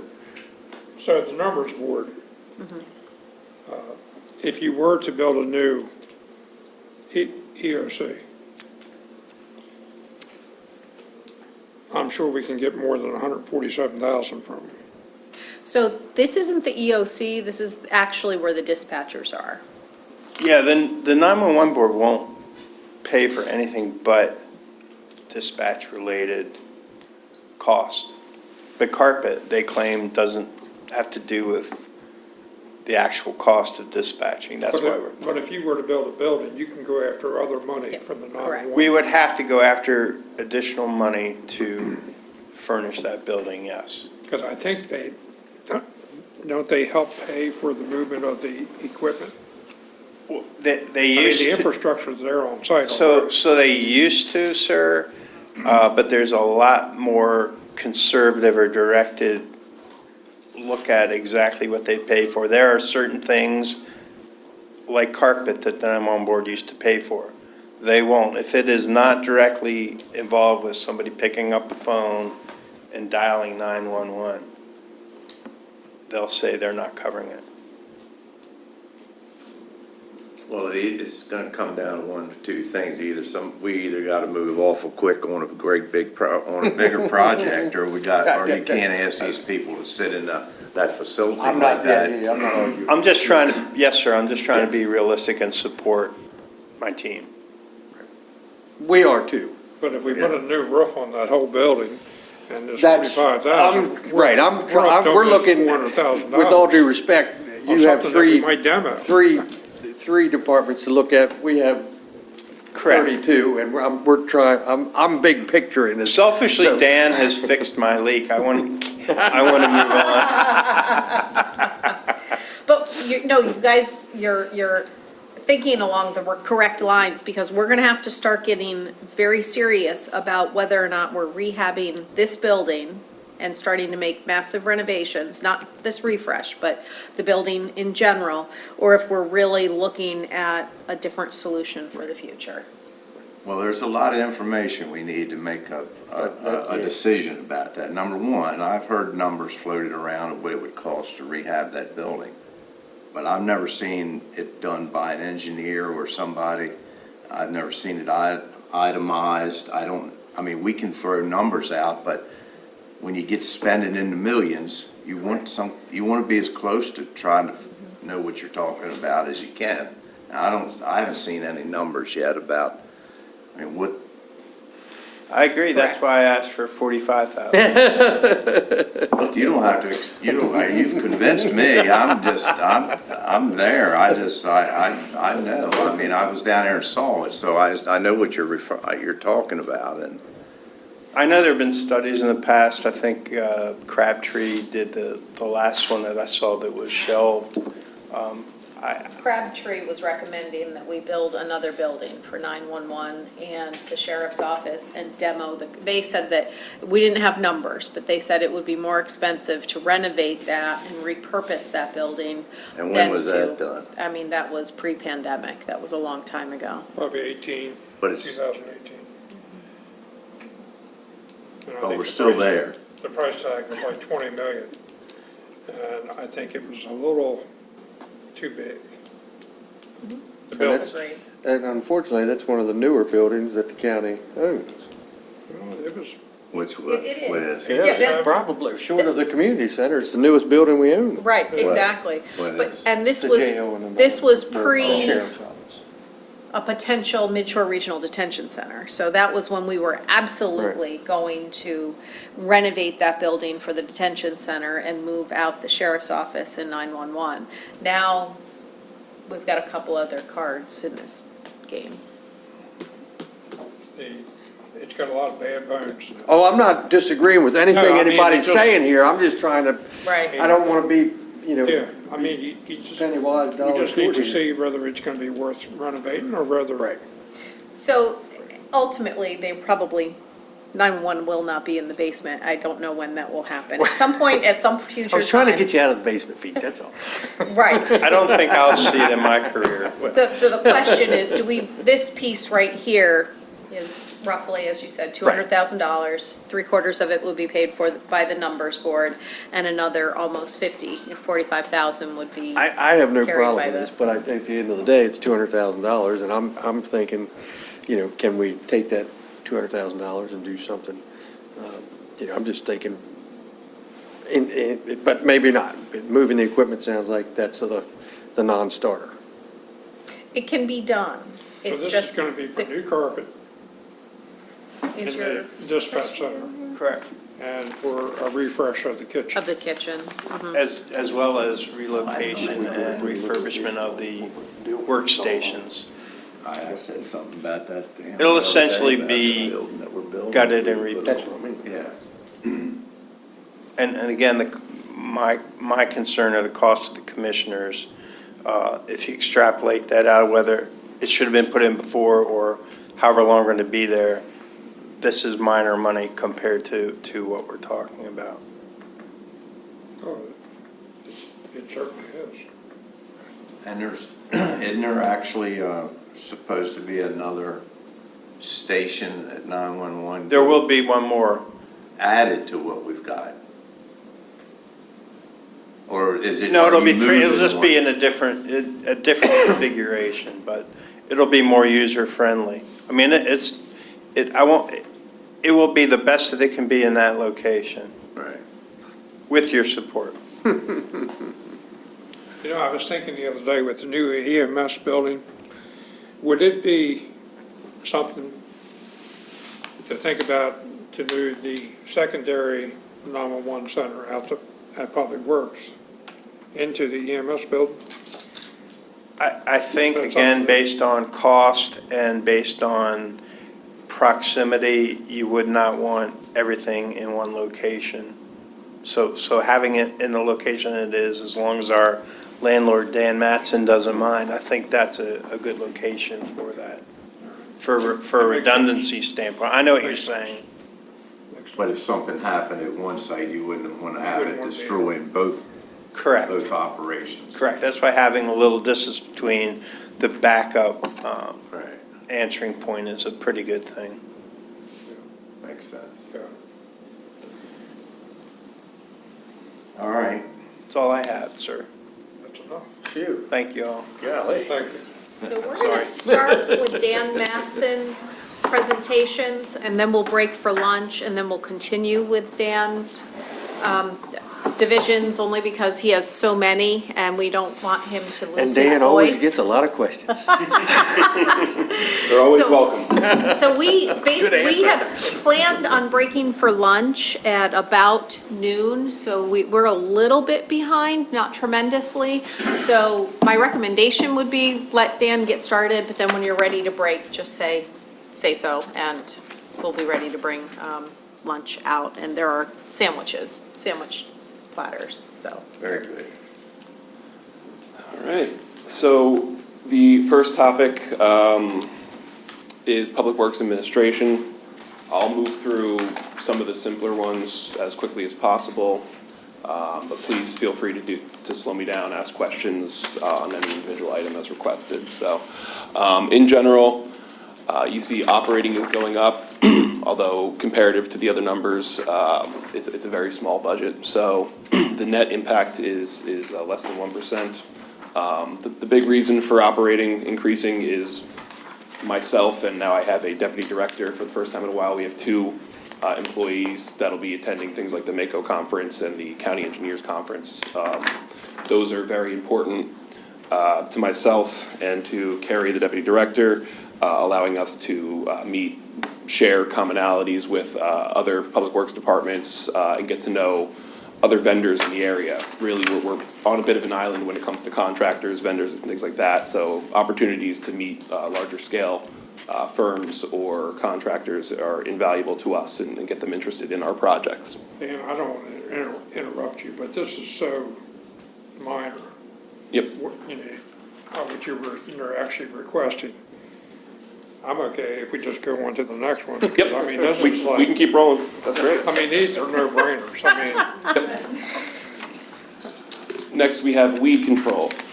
And I'm happy to report that FY '26 will be the first year of my tenure at Kent County. We'll have continuous weed control operation through the fiscal year, at least for the weed seasons. We had a gap a couple of years ago where we didn't have staffing and didn't have much of a program. That has been solved, and we are moving ahead as of about last August. So the big changes for weed control are that we currently have 4 seasonal positions budgeted in FY '25. I'm proposing elimination of one of those positions, which would leave us 3. Our main weed control coordinator, with the number 2 weed control coordinator, and 1. Next. Yep, okay. Yeah. All right, now we get to the fun stuff. This one will slow you down. Yes, yeah, sir. I knew we were coming up on this one. So water and wastewater. Before I get too in the weeds with this, I'll note that all the numbers you see in this presentation correlate to a 4% rate increase for the year. We certainly should have further discussion on that topic, and this year we had a firm prepare a rate and allocation fee study for the county. They came in and introduced the topic with some preliminary estimates. That study has been completed, and my discussion with Shelley, we proposed that we can get really into the weeds on the water and sewer rates at the next workshop meeting. I'll bring that consultant in, and we'll be able to have some better context for potential numbers. So right now, this all builds in a 4% increase, but I think that's. We do, just us. Yeah, so right now, it assumes 4%, which has been the goal year over year for the last decade. But we can have a more detailed conversation about that with the consultants who recently completed the study next week. With that said. The idea behind all the water and sewer was that there was gonna be a 4% rate increase every year. Yes. Now, we, the commissioners, have chosen to not do that all the time. Right, there were certain years it was less So or there's years zero. we've not raised it at all. There's, I think, maybe a year or two when we did 2% or something. Maybe I'm wrong with I that. think But they're- we've Correct. chosen not to, or to put the 4% in there. Correct, and coming off of the ARPA money we received and looking at what repairs are needed on a 10-year plan, the consultant New Gen Strategies prepared different options, which will show you the impact of increased rates in given years, and their impact on the subsidy, what projects that may or not be able to fund, and I think we have a very good detailed conversation on that next week. So as we get into the summary page, right off the bat, there's a couple very big numbers to the far right. The major repairs and expenses, as well as the capital, are over 100% increases. That relates directly to ARPA. Those are, you could say, artificial percentages, because over $3 million of repairs in recent years has been funded by ARPA and not the county. So this is a bit of a correction associated with that, and not having any additional money coming in for the federal government. Operating is up just over under 4%. and I can speak more to that in a minute. But again, the focus really is the major repairs and capital items that we are looking at. Some of those I would characterize as urgent needs, some maybe with extreme urgency. Other ones, I'll get into specific items, but in general, there are certain ones where I can't predict when something's going to break. We try to plan based on expected life of equipment and current conditions on when would be the optimal time. Certainly, there's some items that could be deferred for a year, and it may not hurt the county. There's some that could be potentially be deferred for 5 years, and maybe it gets us more life than we think. The problem is that any emergency repair is going to be at a higher cost than we could get if we planned out the project. It also results in service disruption and potential non-compliance with environmental requirements. So there is a long list of major repairs and capital items here. I understand that and respect that, the magnitude of that number, but that's some context, and I'll speak more to individual requests in a minute. So some highlights from the operating budget is our maintenance of grinder pumps and our grinder pump replacement program. We have been very successful in recent years swapping out old grinder pumps that are pretty routinely failing. So we're proposing an increase in that. The majority of grinder pumps in the county have exceeded their anticipated useful life. So we are trying to be proactive in replacing them, again, before we have service disruptions, issues at households, and the need for emergency procurement, which would come at a higher cost for buying those equipment. And then going to the major repairs and expenses. There are a number, I believe it totaled 14 different capital or requests between the two categories of major repairs and capital items. Two of those items are rollovers from FY25, and that would be the Wharton wastewater treatment plant solids press replacement. That's $375,000, which again was budgeted this year, but we have not been able to spend that yet. If you recall, we purchased the new press with ARPA money. This is the installation of that press. The other rollover from FY25 is Kennedyville Pump Station number 2. That has a total cost of $922,800. However, we anticipate at least almost $575,000 from the allocations at Kennedyville. Dan, you lost me there for a minute, but that press you're talking about, Yes, that was bought with the ARPA money was like $1 million something. The machine itself was bought with ARPA money, yes. That hasn't been installed yet. No, we have. Do we have it?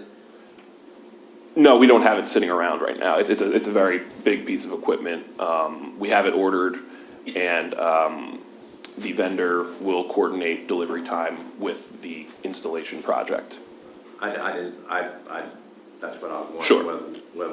Whether it was sitting there waiting to be hooked up. Okay. Yep. No, we expect it to, when it arrives. But it's been paid for. The money has been budgeted. Or the money's been set aside out of the ARPA to pay for it. Yes. Whether it's actually changed hands or not, we don't know. Right, and it will be spent prior to the ARPA spending deadlines. This past New Year's was the deadline for obligating the money. That money is obligated. Now we need to coordinate the installation with the replacement construction project. Now, we will have to take care of the installation. Yes, at $375,000. Gotcha.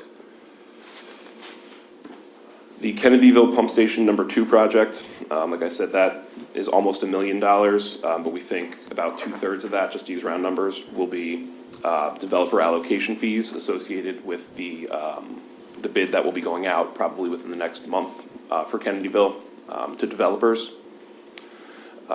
In that bid, we're requiring all allocation fees be paid up front, so we would use a large portion of that money towards this project. And frankly, this project will absolutely be needed when those houses start to get built. it can be held until that development gets underway. So I'm asking for $350,000 out of county funding towards that project, but there is almost $600,000 from allocation fees that would also go towards it. The third priority, so those two are both budgeted FY '25, we're asking the money be rolled over. The first new ask this year is Fairleigh Well Number 2. As you know, we have an annual well redevelopment program at our water plants. When we started that program for this year, it was to redevelop well number 2. After some initial investigation by our contractor and review by myself and Mike Molds, as well as our design engineer for the project, it was determined that that well simply cannot be repaired, cannot be rehabbed. It needs a full replacement. And that totals $835,500.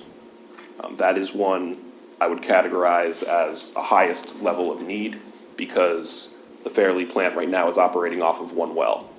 If something were to happen to that well, the plant operation itself would be in jeopardy. So this replacement, you're replacing that well? I'm replacing the defunct well, yes. So would we have a backup well then? Yes, we have one fully operational well. One that you're working and one we with, attempt to and there's one that's down, I Yes. assume. And this is the Replacing replacing the one that's down. Yes, sir. So we still will, that'll get us back up to where we have a backup. Right, because things like this, you I always got you. operate with the redundancy in a backup well. So. The next item is the Tolchester wastewater treatment plant UV disinfection system. That's at $175,000. The system is exceeded its useful or anticipated service life. And there's problems with the electrical supply. This is a UV light system which disinfects the water as it comes into the wastewater treatment plant. Again, that I deem pretty necessary in order to improve the reliability of what we got and avoid what we've had a couple violations in the past couple of years associated with this, and it's clear that the equipment we have has exceeded its useful life. The Tolchester wastewater treatment actuator valves at $52,000. These control the flow of the wastewater into and out of the treatment tanks at Tolchester. 3 of the 12 valves, so there's 12 total, 3 were replaced in FY '25. We're proposing a replacement of 6. So that would leave 9 of the 12 being relatively brand new. And we would look for potentially next year replacing the final 3. The 6 valves would total $52,000. There is our water tower maintenance, which is a proposed new annual program. In 2024, calendar year 24 at least, we had a consultant inspect each of the county's water tanks, and they proposed, they discovered a total amount of $2.4 million worth of work for all of the towers combined. We're proposing to break that up and spread it across 6 years at about $400,000 a year in order to do things like the repair and replace the coatings, deal with corrosion, state permit requirements, and correct some safety issues at the water towers.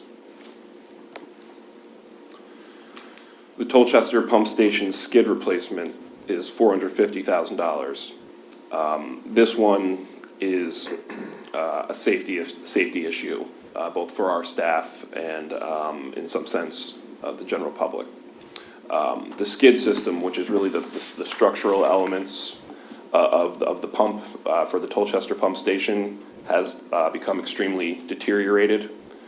And after review, we feel that it has the potential to basically fall into the well of the pump.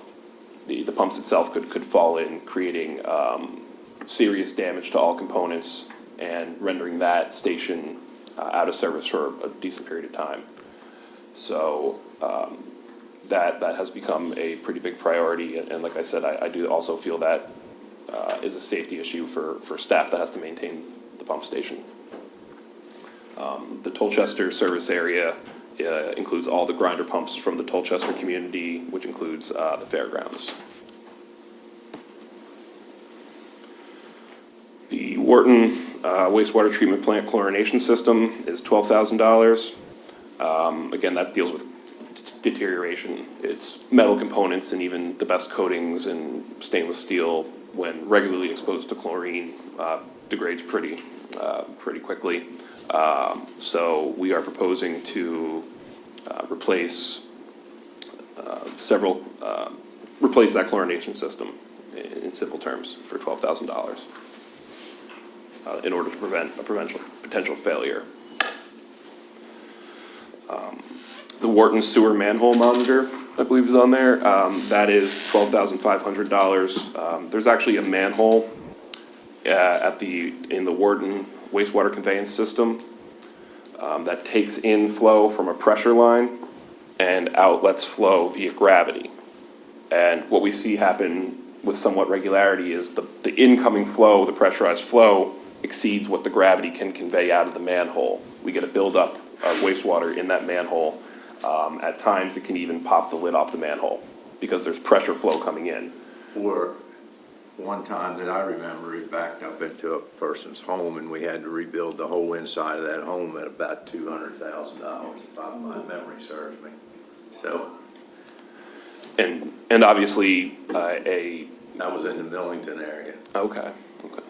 This manhole, without the lid, it's on the side of the road, so that presents a road safety hazard as well. Right now, staff handles it by checking up on it a couple times a week, putting a float monitor in that manhole so that we know when the water begins to rise inside of it would be a great preventative measure where we would identify exactly when we need to go out and what we need to do. They put some kind of a check valve in that line that we had that issue with up in Millington. They had placed a check valve in there to keep that from happening again. So, there is the Vactor truck as well. This is one where we do have options. The total cost of purchasing a new Vactor truck is $252,000. However, I do note that there is an existing 2019 sewer cleaning jetter truck, which the lease is expiring, or the lease is ending at the end of this fiscal year, actually, I believe this month. We have been paying $33,300 a month towards that jetter truck. We will no longer be paying that moving forward. And the lease of the Vactor truck would be a little over $57,000 a year. So it would be an increase on lease payments, but it would be a $24,000 increase on lease payments as opposed to $252,000 for purchase outright. So we have options on how we could fund this, but in short, this is a replacement of one of our vehicles. We have a 2016 truck that the vacuum on it, the way that the drive mechanics work to power the vacuum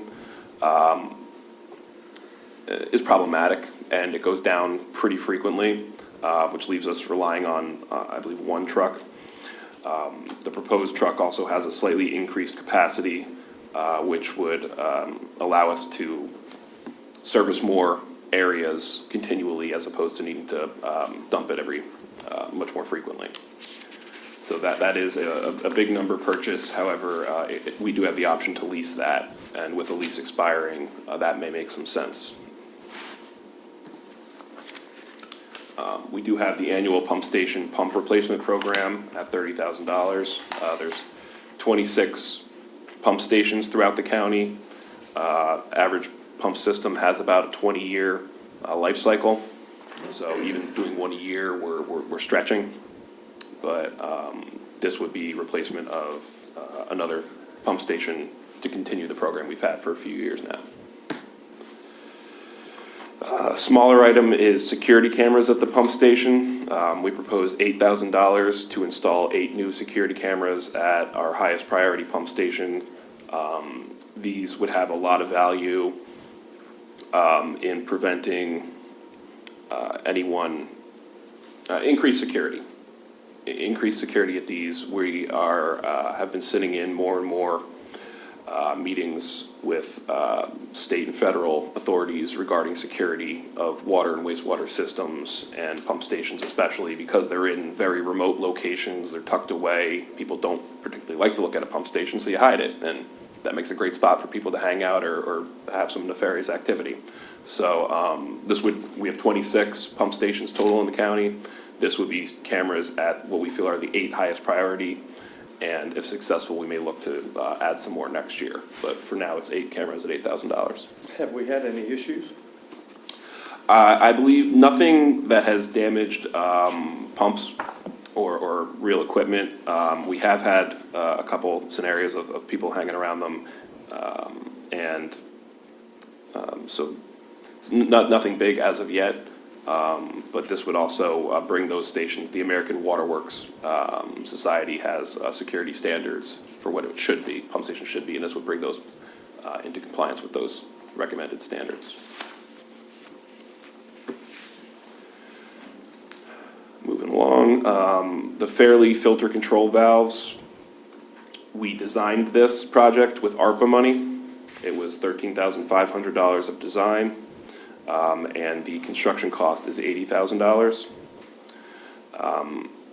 This is designed to replace the filter, the media filter control valves at the plant. And some of the valves have failed in recent years. So what that means is they're performing a lot of work manually on the plant, work that should be automated and powered by machinery we have. With the valves failed, we're doing a lot more work by hand, which takes time, takes effort, takes staff away from other responsibilities, and is much more inexact of a science than the automated system that should be in place. So that is $80,000. We have a $5,000 request for a trailer-mounted trash pump. This is replacement of a pump we have that has gone out of commission and is unable to be repaired. Or I believe the repair cost exceeds the cost of a new pump. And finally, a couple of years ago, we did a GIS mapping program of the Wharton and Kennedyville systems. That was very successful. It's been very helpful to our utility techs. They can go out there with an iPad, have all the information about a specific line, a pump station, a valve. They can see the notes in real time for when the last repair work was done, the age of it, the specs on the pump, for example. We're proposing to increase that to cover the Fairleigh system as well at a cost of $60,000. That's all we're asking for. The next page summarizes. Quick. The next page summarizes a project, no county dollars involved, but we didn't want to exclude this project from the yes. presentation in some capacity, so that's just a little reminder. Is this where we quit? Yes. I will say before we do the apprenticeship program, we are proposing continuing the funding for that. It was started this past year. We've got 2 people in the program. They're working towards licensure. It's been very successful so far and partially state funded. We're splitting the costs 50-50 with Maryland Rural Water Authority. So we do include funding to continue that program as well. Very good. All right. And we are scheduled to reconvene at 1 o'clock. All right. Excuse me, 12:45. I have 2 different schedules. So it looks like It's 1 o'clock. it is 1 o'clock? Okay.